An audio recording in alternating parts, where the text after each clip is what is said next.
மக்களே இன்னைக்கு நான் எங்கே இருக்கேன்னு சொல்லிட்டு உங்களுக்கு நான் லாஸ்ட் செகண்டில் சொல்கிறேன்.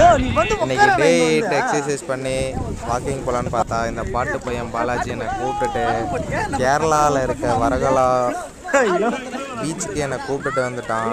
இங்கே பீச்சில் ஒன்றுமே இல்லை மக்களே. வரகலா பீச்சுக்கு எப்பயுமே தயவு செஞ்சு வந்துடாதீங்க.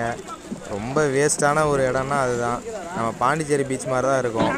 நான் கூட மினி கோவா அப்படி இப்படின்னு ரொம்ப எக்ஸ்பெக்ட் பண்ணேன். ஆனால் அதுக்கப்புறம் நாங்கள் வந்துட்டு இங்கே வந்துட்டோம் மாங்குரோவ் காடுக்கு. மாங்குரோவ் காட்டில் வந்து ஸ்டார்ட் பண்ண ஸ்போர்ட் வந்து படகு ஓட்டலான்னு சொல்லி ஸ்டார்ட் பண்ணோம். கேப்டன் ஜாக் ஸ்பேரோ நந்தி மாதிரி முன்னாடி உட்காந்துட்டார் இளங்கோன்னா. அவர் உட்காந்துட்டாருன்னா மீதியெல்லாம் நாங்கள் பின்னாடி உட்காந்துட்டோம். அப்போ தான் வெயிட் பேலன்ஸ் பண்ண முடியும். ஸ்டார்ட் பண்ணிட்டாரு. ஸ்டார்ட் பண்ணி கொஞ்சம் தூரம் வந்துகிட்டே இருந்தோம்.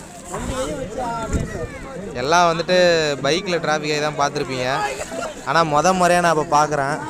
போட்டும் போது இங்கே டிராஃபிக் ஜாம் ஆகுது. பார்க்கவே நல்லா சமத்தில் நல்ல வியூவாக இருக்குது. நல்லா இருக்குது பார்க்க. திடீர்னு ஆடுது ஓடுது. பக்கத்தில் வந்த போட்டை வேறு நாங்கள் இடிச்சிட்டோம். அவங்களாம் வந்து இடித்து எங்கள் போட்டு போய் முட்டிக்கிச்சு. அதை ரிவேஸ் எடுக்க ரொம்ப நேரமாக போராடிட்டு இருக்கோம். இப்போ தான் எங்கள் போட் முட்டிட்டு நிற்கிது. கேப்டன் ஜாக் ஸ்பேரோ ஏதாவது பண்ணி போட்டை நவுத்து வரா. கடைசியாக ஒரு வழியாக நவுத்தி போட்டை ஒரு வழியாக நாங்கள் நவுத்தி வேறு வழி கொண்டு வரோம். கொஞ்சம் தூரம் வந்தால் மழை வருது. குடி இது எல்லாத்தையும் போராட்டம் எல்லாத்தையும் தாண்டி ஒரு சந்துக்குள்ளே பூந்து இப்போ தான் வந்திருக்கோம். எங்களை ஓவர்டேக் பண்ணுற கேர்ள்ஸ்லாம் பாருங்கள். நிறைய கேர்ள்ஸ் வந்திருக்காங்க. நிறைய லவர்ஸ்லாம் வந்திருக்காங்க. ஜாலியாக என்ஜாய் பண்ணுறாங்க ஃபோட்டோஸை. நல்லா செம த்ரில்லிங்காக இருக்குது ப்ரோ. செம த்ரில்லிங்காக இருக்குது சிஸ்டர்ஸ். நல்லா இருக்குது பார்க்க. காலையில் மோத போகுது.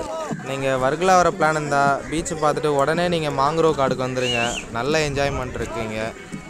நல்ல ஃபன்னாக இருக்குது. போட் ஹவுஸு சிங்கிள் போட் இருக்குது, மிஷின் போட் இருக்குது, கண்ட்ரி போட் இருக்குது, எல்லாமே இருக்குது.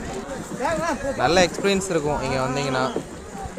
இது இல்லாமல் தாய்லாண்ட்லேருந்து ஃபாரினர்ஸ்லாம் வந்து இல்லை அதை ஓவர்டேக் எல்லாமே பார்த்தோம். எல்லாம் ரொம்ப க்யூட்டாக அழகாக இருந்தாங்க. இப்போ தான் நாங்கள் ஒரு புதாருக்குள்ளார பூந்து வெளியே வந்தோம். ஒரு பெரிய கடல் மாதிரி காட்சியளிக்குது. 7 கிலோமீட்டருங்க கடல் மாதிரி. நல்லா இருக்கு. மேலுமே கடல் தான் பண்ணோம். இன்னைக்கு டே ஃபுல்ஃபில். இங்கே நல்லா என்ஜாய்மெண்ட் பண்ணிட்டோம். வரகலான்னு சொல்லிட்டு எங்களை கூப்பிட்டு வந்தோம். அங்கே ஒன்றுமே இல்லாமல் செம்ம கடுப்பாக இருந்தோம்.